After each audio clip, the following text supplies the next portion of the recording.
Desmond. What's going on? How you doing? I figured we're starting here because you're late and we've got no time. Yeah, we've got very minimal time, and I'm dragging a suitcase. He really is a businessman on the go. Literally nonstop. I live on the road. Literally, thank you. 150 days a year. 150. How many flights are you on?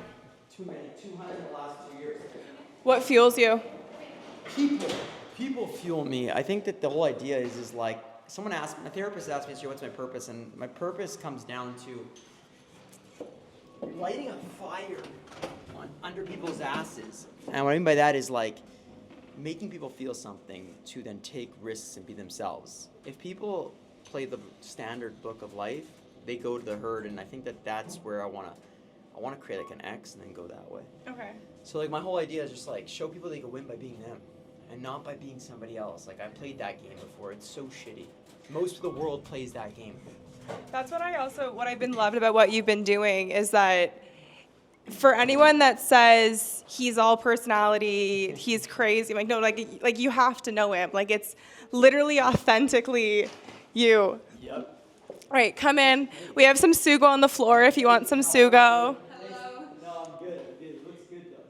You have two options. You either quit right then and there and don't come back next year and become better, or you hustle, work your ass off, and it's an opportunity to improve yourself. And that's what I did every year. And eventually I made the team. So that applies to my business. Like I failed in Chase and Hunter. I had a business that worked prior in the fitness thing in Montreal. But then this one, even MidDay Squares blows up or to $1 billion or fails to zero, I'm good. I'm good with either or, because once you start something and try, you could actually get anything. And it sounds cheesy, but you could do anything you want. Like I could be on the prime minister if I want. I say that like with not as arrogant. Conviction.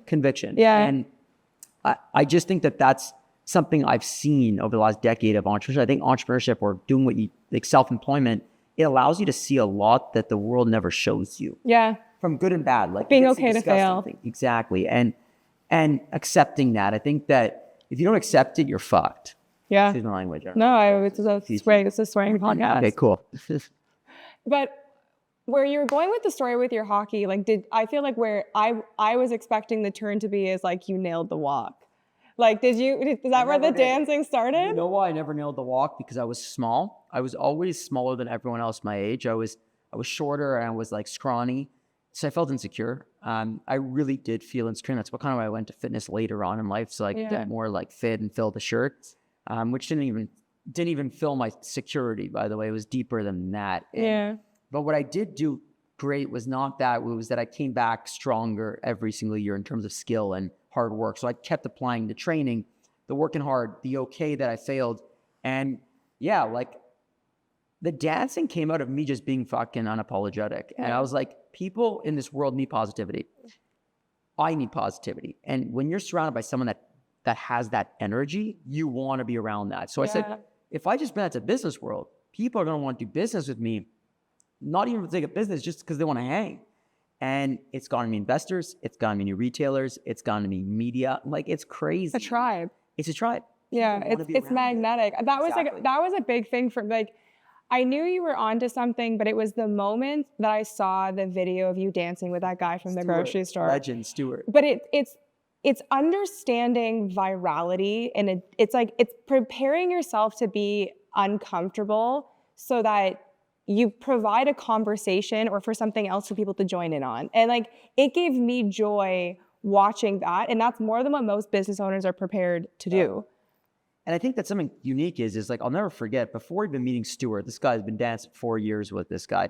He's an absolute beauty. He must be like, I don't know how old he is, but the guy's a break dancer, but like, he's a store manager that took over our account, and the dancing's now become famous. He's been on the radio for it.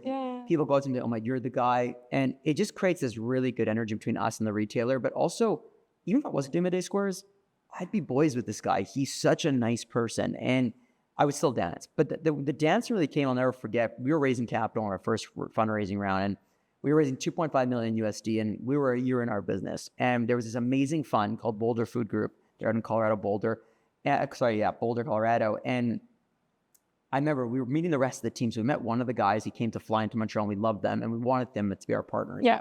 But we were meeting the whole rest of the team, and it was in a boardroom, the meeting. So we got to the boardroom, and I said to my partners, I said, before we go in, we have a boombox. I said, let me blast the music that I want to put, some weird ass song. It was like Iowa, some rockin' song. Nice. And I said, before we go into meet all their board members, I said, I'm going to go unapologetically myself. And if they don't like it, then we shouldn't partner with them. So I went in, I opened the door. I'll never forget. My partners behind me, they felt so cringe. And they're my sister, my brother-in-law, by the way. So I cringed out. I walk in, I start dancing, screaming music. And these are dead serious. Boardroom, full boardroom, finance. And they're just like, within 30 seconds, everyone was up. And from that moment, it broke not only the ice in the conversation, but it actually built a depth where they really knew that we weren't bullshitting when we put out stuff on camera, when we put it on social media. This is who we are. It was the best stress test. Yeah, it was a best stress test. And then going from that moment, we have amazing investors. I go and I see with every single investor's house that's a major investor in our company to know who they are, because forget you were raw. Yes, you have to be raw. And that's where positivity comes in. And don't get me wrong, I'm depressed sometimes. I've gone through a major depression throughout MidDay Squares. I see therapy once, twice a week just to sustain, the thing. And I've walked being on a high. It's hard. It's so hard and lonely. It's depressing. It's lonely. I just spoke to elementary students this morning when I was in Montreal. And before I got on the plane, and I said to them, entrepreneurship, as great as I just told you as it is, the successes that we've had, the people I've gotten to meet, the stuff that I get to do, there's a lot of pain and suffering inside, misunderstanding, loneliness, depression, doubt, imposter syndrome at times. Difficult conversations. And you go through this mental stuff and you're just like, sometimes you just want to throw it all in. And even if your business is going well, you just want to throw it in. You don't want to be part of it. And I've gone through that, and I think people don't see that side, and they think, oh, because you're on a magazine or you're on TV or you made this amount of money on your sale of your company. No, this is a mental mind fuck. Yeah, I think it's even more than that. Like where is the mind fuck is to hold the smile, to keep doing the crazy when you're not showing the stress that's happening in the company. Like to continue to keep pushing through when you're not making the sales, when you're not connecting with customers, and to just keep showing the world like you have it together. And it's those moments is like the true test of like, can you really do this? Because it's you are being an imposter because it's not always up, and you have to fake the downs. Yeah, and I think that what relieves me from what you're saying is because that's a major issue in whether it's like an executive position or a founder or an entrepreneur or self-employed, they go through that and they put on a show to get through the moment, to get their team motivated. Where I think that we've done it a little better is when we're transparent to show the good, the bad, the ugly. It's actually helped us just share it. It's like it's off our chest. Major connection. No, like major. It helps. And I think that's where you guys have been killing it on LinkedIn. Like your post talking about becoming profitable somewhat recently, I think broke the internet. Yeah. Like it broke LinkedIn, because when you're constantly showing, I'm doing all these speaking engagements, I'm on the cover, I'm 30 under 30, and then to be like, hey, we're finally profitable. Yeah, it was a mind fuck for a lot of people. No, it was amazing. I agree. Because we glorify what's not real in business. I agree. And I think that's with like, listen, I'm all for Shark Tanks and the worlds like that and like all that stuff, but people have just a glimpse of entrepreneurship. They don't have the full situation. And I think that, you need more people out there that are going to put on, take off the mask and show, this is it. This is it. Like there's no better feeling life, no more freedom in life than when you just let things off your chest. Yeah. When the bricks come off. And that's just like, when I told people I was going through depression at one point, you know how good it felt? Oh yeah. Because people are like, you're the happiest guy. It's like, yeah, I am happy a lot. When I'm happy. Yeah. But I go through moments of absolute chaos and crisis and anxiety that I'd never had before, or manifested now into different things. And it's just like, I don't know, I'm proud of it, to be honest with you. But I also, I think that's what makes you so interesting, is that people to be your personality is really debilitating and crippling for a lot of people, to be like, in order to be successful, I have to be like Jake. But for you to say to be Jake isn't to be perfect is actually what makes you more approachable and interesting, because it's easier to discredit you as like, he just wakes up in the morning and he's full of energy. Right? Like that's kind of where, when you think about like when branding works, is when it's authentic. It's the only way. And to be authentic is to be a bit ugly and rough around the edges. Like, that's where I fucking swear. Yeah. Because like this is raw. This is real. Like you don't get a polished version of me. No, you don't. And I think that's why people connect, right? And that's relatability. I think the world is done with the perfection. It's done with like we're done with the overposed. No one wants it. Like, and because no one wants it because we all know it's fake. So we're sick of it. Yeah, and I've been sick of it for a long time. And there's moments I get caught into it. Don't get me wrong. Where sometimes I'll put on a show and I'll be like, fuck, that's not who I am. So why am I doing it? And like the other day, like I took an opportunity on which I knew I shouldn't have taken it. It was not authentic to what I do. And I did it as a favor. And I went to go do the speaking engagement, and I fucking did so bad. Like I did one of my worst performances, and I came back and I was depressed because I was like, I just did it because I didn't want to say no. I didn't want to have the hard conversation and say no. I didn't want to tell the person this isn't what I'm good at. So like, why am I doing it? It's not what I want to do, but I'm doing it because I love you as a person. And I said after that, I said, I will never do those things again where I don't feel comfortable in doing what I'm doing, because then I'm putting on a fake show. It was fake. I was reading a script. It wasn't even authentic to what I would want to say. And you can't do it. I couldn't do it. It actually felt cringe. Yeah. Which is crazy for you to say. Yeah. But it was like cringe because it was like it's what other people find comfortable. But it's like such a great growth moment. Transitioning to brand, like you guys have been killing it in branding. What are your thoughts on your brand? So there's two things. So I think that we have our personal brands as founders, and then we have the MidDay Squares platform. And the MidDay Squares platform is, we started a chocolate bar company. Chocolate, there's many. Don't tell me that because I eat it way too many days of the week. No, but seriously, chocolate saturated. There's too many companies, and for us to win, there was only one other way. It was deliver a good product, which is probably the most important thing. But second thing is storytelling. Storytelling is how you connect. And how we felt the brand was, you said, if we want consumers to be part of our community, how do we turn them into fans? How do we look at them as raving fans, tribes? Yeah. Tribes. Yeah. And it was simple. It was tell the story of how we build MidDay Squares, but show the good, the bad, the ugly, transparent, authentic, success, failure. Show what it looks like to build a business, good and bad, and let people see what it actually feels like. And that way, when they go to the grocery store, they don't see a chocolate bar. They see people they know. They see humans. They see this is not a transactional brand. This is a brand that is something that makes me feel. So our goal is to make people feel a little bit more bold, be a little bit more themselves. And that's what we want the MidDay Squares legacy to be. It's not to be like, hey, this is the biggest chocolate bar company. It's like, no, this company fucking makes me feel alive. Well, that's where I'd even challenge, like, I feel like the chocolate bar industry has become so ambient. Like, I don't, like, yes, Smarties has a brand, but it doesn't have like a brand underscore, right? Like, same with really all of them, like even Oreo. Like Oreo does the most amount of brand deals in that category, and I don't feel like it has a brand, right? Like how like a Yeti does or how a Apple does. You guys created a brand first, CPG product second, which is hard to find in the consumable category in food, period. Yeah, I think Oreo's Mondela's brand Oreo does tremendous amounts of dollars, and it's because they have a legacy with the brand. Yeah. So Oreo is a legacy, but I think that no personality. There's no personality. So there's a unique moment for brands today, if they really want to take advantage, to become these personalities and to become these relatable entities. And if they do it, they will be able to grow very fast. Yeah. And they'll be able to utilize that idea of relating and trust and authenticity to skim past growth that a lot of brands can never do now because they're too big. Yes, because you guys are prepared to add your face to it. Yes. And this is so many businesses feel debilitated, but like, I don't need to put my face on it to be successful. And you don't realize the trajectory of growth that your business can benefit from if you connect a person to the company. Because without it, who would you be?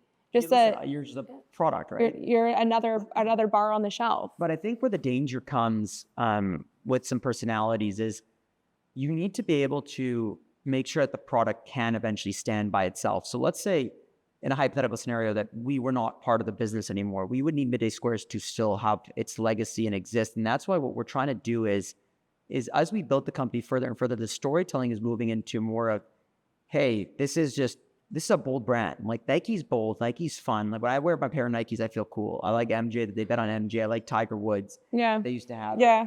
Like they bet on the idea of like, just get it done, right? Yeah. And I think what we can do is be a brand that represents not just 3 people, but, and whatever the 50 other team members that we have, but something of a like boldness, unapologetic. Like those are the kind of words I want to surround MidDay Squares. And then obviously delicious chocolate. But like for me, like the only way to do it is to really create stories that make people feel those feelings or those emotions. And if you don't, then it's gonna be very hard to build that brand. No, you're right. And I think you're such a unique case study, because when I look at MidDay Squares, I do think Jake, but I also do think the brand on its own is bold. And I think a big part of that is leaning into LinkedIn being a strategy of chronicalizing where the business is going, so that it's not just about, this is what Jake's doing today, this is the growth of MidDay Squares. Here are also the people that work for it. So I have a unique role in MidDay Square. So yeah, I started the company with my sister brother. So I'm one of the founders, but I tried to be CMO originally, and I was a horrible manager. I'm a horrible operator. So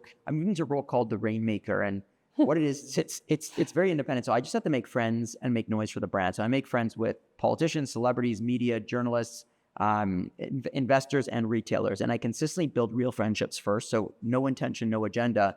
And then eventually those people come to the business and become friends of MidDay Squares. So my role is kind of like build Jake, build noise, and let MidDay Squares swoop in with it. So it's a very unique role. I do a lot of stuff. I do a lot of podcasts, do a lot of ground game, a lot of speaking, but I also go fly every week to go meet one of my retailers to become closer and closer friends.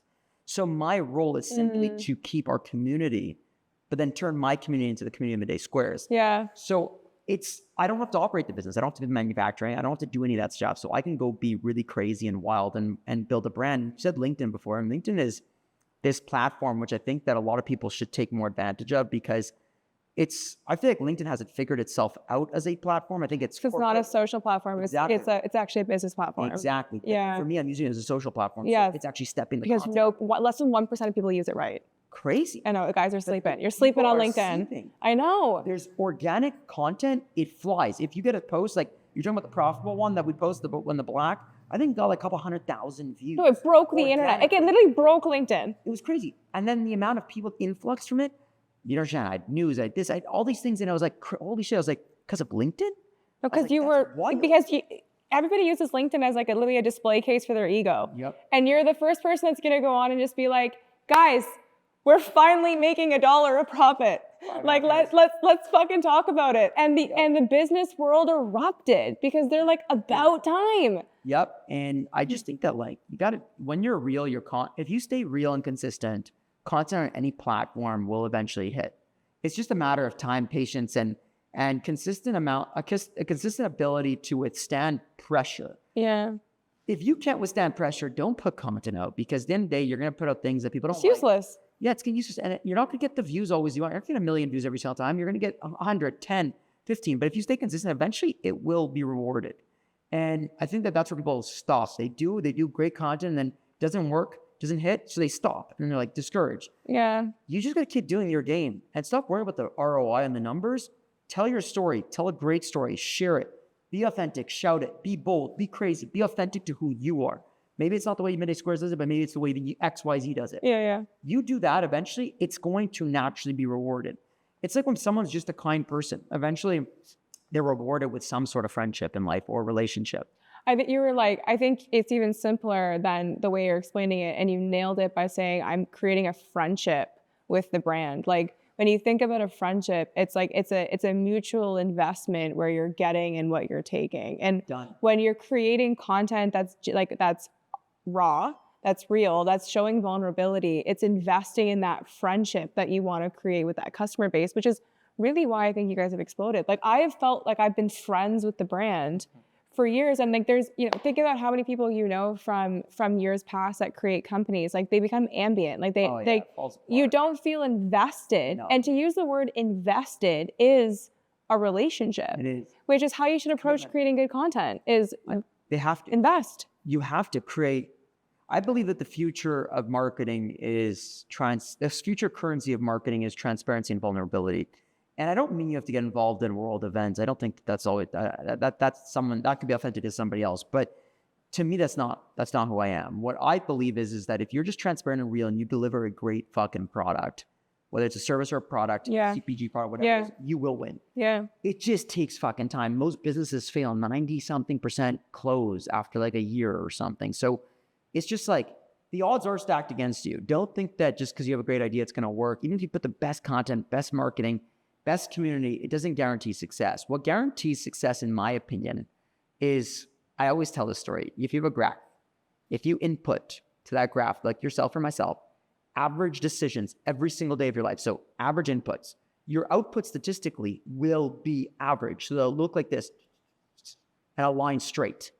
Now let's take that same graph and now let's input unaverage decisions, meaning you just asymmetric opportunities. Asymmetric. Your output will automatically statistically be boom, boom, boom, boom. It will look like a zigzag. So first, the line is hideous. Who would choose, sorry, the zigzag's hideous. Who would choose zigzag? No one. Everyone would choose that line. But if you just take the idea of the zigzag as the low points are just learning opportunities, or they're failures that help you pivot or experience something that people don't get to experience, then you're always winning. Now, same thing goes for content. Put out unaverage content, because the average content, there's billions of the same content out there that's already out there. No one wants to see that. Yeah, we're sick of it. The herd doesn't Yeah, win. we're sick of it. No one average in life ever won. No. You name me every successful leader, prolific figure, they are not average people. They are making unaverage decisions every single day. Like every brand, Nike, Apple, you named a couple other before, Yeti. It's a struggle. They struggled. It's a zigzag. Now you name average brands. Yeah, there's brands that just stay stagnant for the rest of their lives. But they're also often, there's also a randomness that you can't also necessarily take from them, because there was a ton of average that didn't make it. And there's not much to learn from the middle of the pack. There's not. Average, I don't understand average. I did shit in school. I wasn't average because I did way below average. And now it's one of my greatest gifts today. Yeah. Me not becoming an investment banker, which I got rejected from because my grades were so bad in university at Western, is the best thing. May not been because you're bad at school though.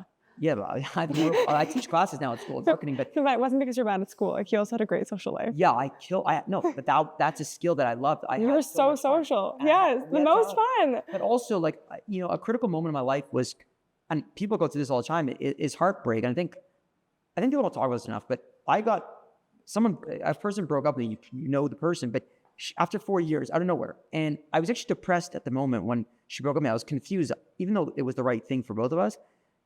I was really unhappy, and my Chase Center closed at the exact same time, like went bankrupt at the exact same time. So I got two losses, and my ego was like down to here. I was like depressing. I felt rock bottom, and I was kind of like, should I just go get a job? This is life. I need a job and have find someone else and have a family, and that's all. That's what I thought life was. I was so unhappy, but it actually led me to join MidDay Square. So in that moment, my sister, my brother-in-law approached me. They're like, hey, do you want to be the third founder in this business? I was like, actually, you know what? I'm so depressed. I need something to focus my mind on. I don't even like chocolate. I like chocolate now, but at the time I didn't like chocolate. And I was just like, well, I'm so unhappy that if I just take my mind and I shift it and I put narrow focus, this will be amazing. And within the first month, I was back on my feet. I still felt the grief of getting heartbroken and losing a company. The shit, yeah. The shit, you have to feel it and you can't ignore it. But the shift of mindset, that whole idea led me to want to join and deliver my next 6 years of my life to a business. And it's been the best experience of my life. Which is like literally life defining too. You'll feel it. You'll feel the deep sadness and the loneliness, whatever you go through, or the unhappy. But you have the ability to do it. And once you create that muscle in your mind, or I guess it's your mind, your brain, you can take over the world. Yeah. You can really do whatever the fuck you want. It might take long, but you are winning the game of life. Even if someone's making millions of dollars more than you, you are winning. Good. Good. It just gives you something to work for. Yeah. But I really do think that is the biggest thing, that humans' concept of time is so flawed. And when we talk about like building a great brand or doing anything great, or even to go through the low to get the good, like you just say you have to do the reps. Like everything is good because you can't get to where you want to go without all of that shit. And you can't become Oreo without doing the reps. Like it's impossible. Phil Knight, Nike, it's 30 years or whatever. Amazon, 30 years. Every brand. Sorry, I think it's 40 years maybe. So Amazon was like created, like 40 years ago. So that's like we've only heard about it in the last 10 years, and it's because that's what people do. They get tied to the mainstream. You don't realize how many reps was put in before you could even decide if you think it's good enough. Boom. And then for it to, by the time it reaches you, for it to have been great, like I just speak about this with DJI. You know, like the DJI products, I feel like as creators, it's like all over the map now. Yep. I was doing research on this. They started in 2006. Wow. So he got ahead of the curve by creating drone technology out of his dorm room in Hong Kong. And he became like really big in the drone space, like the portable drone space. But it took like years of connecting with the like really niche drone community. And then by the time that we hear that we're like, these mics are great, or like the Pocket's super cool, like we're like, this is a new hot brand, everyone's talking about it. Wrong. Why is our society in such a rush? I don't understand. They expect good things take time. Yes, exactly. And I was that person, by the way. It's a millennial thing. It's a millennial. And at the end, I used to at Western. I was just like, I need to make money quickly. I need to, there's all these crazy. I need to get there faster instead of enjoying it. Like we recently broke a Costco record ever in history. MidDay Squares was following along. But when we broke it, it was crazy cool. Like the process of getting there was painful. It was hard. But the moment it actually broke, it almost felt like nothing. I was like, oh, no, because you did it. Like it's the climb. It's the climb. It's the process. And yeah. As cheesy as that is, it's true. The process is where you enjoy it. And we have a person on our board that's a very successful entrepreneur, multiple success stories. He's 50 plus years old, legend, beautiful. I find this guy one of my favorite people in the world. He told me one lesson. He looked at me and he's like, I wish I kind of had what you still had. And he wasn't saying like in an envious way because he has a lot of things. But he was saying the hunger. The hunger. It was the hunger. He's like, because these are the best years. Yes, the pain is actually a privilege. Yeah. Going through pain, by the way, it's a choice. Remember this. Like I don't have a gun to my head to say, I gotta do MidDay Squares. I could literally stop tomorrow. I can keep my shares, the company. My people can run the company, and whatever happens. I have a choice to step into the business. And I have a choice to step into the business. Yeah. That's because I fucking love the opportunity to be myself every fucking day and challenge.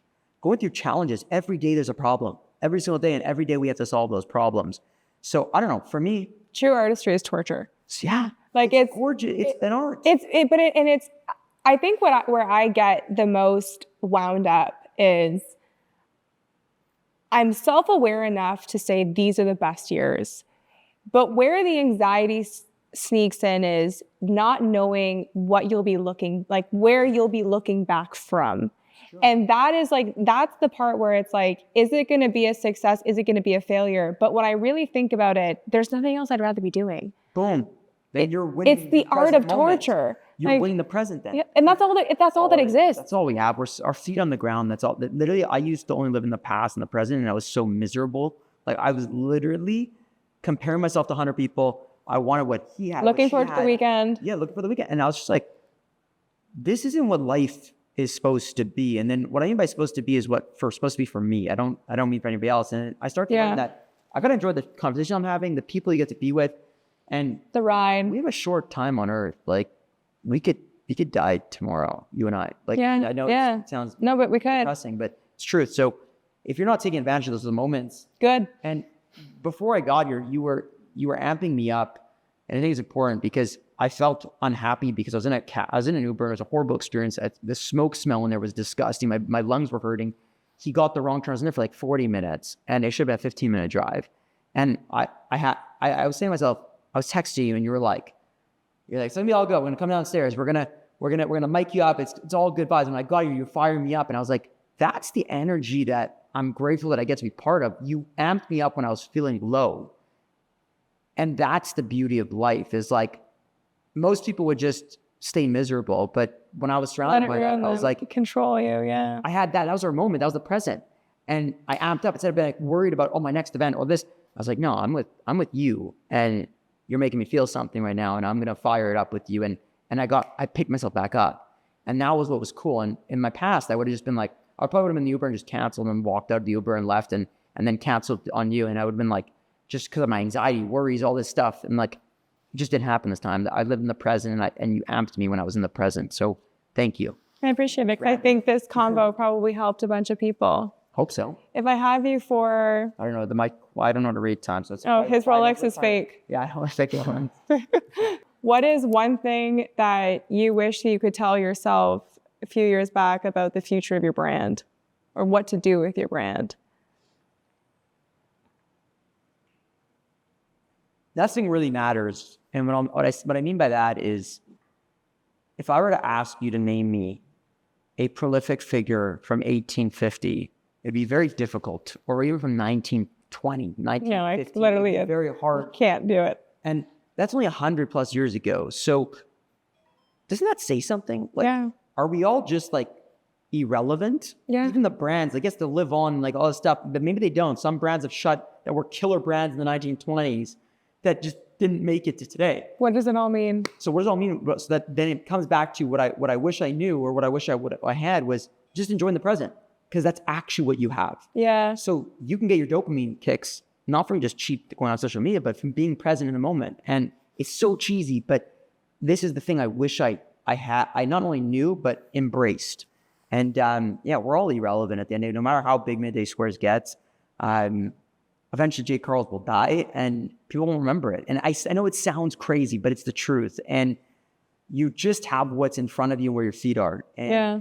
And this isn't for me reading books and shit. This is me experiencing life and questioning life and like going through like deep therapy, because I have a lot going for me and I wanted to know why I was always focused on future. If we were to make enough money, sell the company, IPO the company, why wasn't it just like, I'm not enjoying, like, I get to meet with cool people. I get to have fun with them. I get to be in different cities in the moment. You get to dance with managers. Stewards. I mean, Yeah. Come on. Like, why was I not appreciating that? So then that's my whole thing, is like, knowing that you're more amped, you feel more alive rather than worrying, to be honest with you. That was a great answer. Do you think that Timothée Chalamet portrayed you well in the latest Wonka? So. I think that I could be the next Wonka. I think you are. I'm like the modern day Willy Wonka. I think you're the living embodiment of Willy Wonka. This is what a real Willy Wonka looks like. Oh, like real, like, you know, in your like Nike Air Force Ones. This is no acting. This is like just you're like the crazy motherfucker. You're a crazy motherfucker, but someone that is truly themselves. And that doesn't mean I don't veer off, because I do, and I veer off, but I come back. You don't. Yeah, therapy helps with that one. So I think that's probably, that was a really great conversation. The other thing I wonder if we're missing is, was he dancing before you? So Stuart's supposedly been dancing for since he's been a kid. He's an amazing break dancer. Like, he used to do like the robot and stuff, but he hasn't danced in a long time because no one brought it out of him. So I brought it out of him, and I just saw him one day do crazy moves, and I was like, yo, let's do dancing. And then we took one video and it went viral. And I was like, holy shit, people love it and they feel good about it. It makes them feel good. So I said, like, I wanted to buy a t-shirt. I loved it so much. Like, merch. It. And not only did it sell more MidDay Squares, which is great, but he now has a whole community about him, which is so powerful. Cool. And also, like, people know the duo. Like, I'm talking, I go to Arizona for work and people be like, how's Stuart? I'm like, that's fucked. People that never been to Montreal know Stuart because of his character, of who he is. Because you were invested in a friendship. Yeah, and I water the plant. Like, plants don't grow unless you water them. Like, you had a conversation with him. You asked him a question. You developed his brand. And I make sure I go in every week to see him. Cool. And even if I don't have to work there, it's literally to have a good time. And he doesn't realize how happy he makes me. That's the best gift. Stuart. I hope you're watching. We love you, Stuart. I don't think he has social media.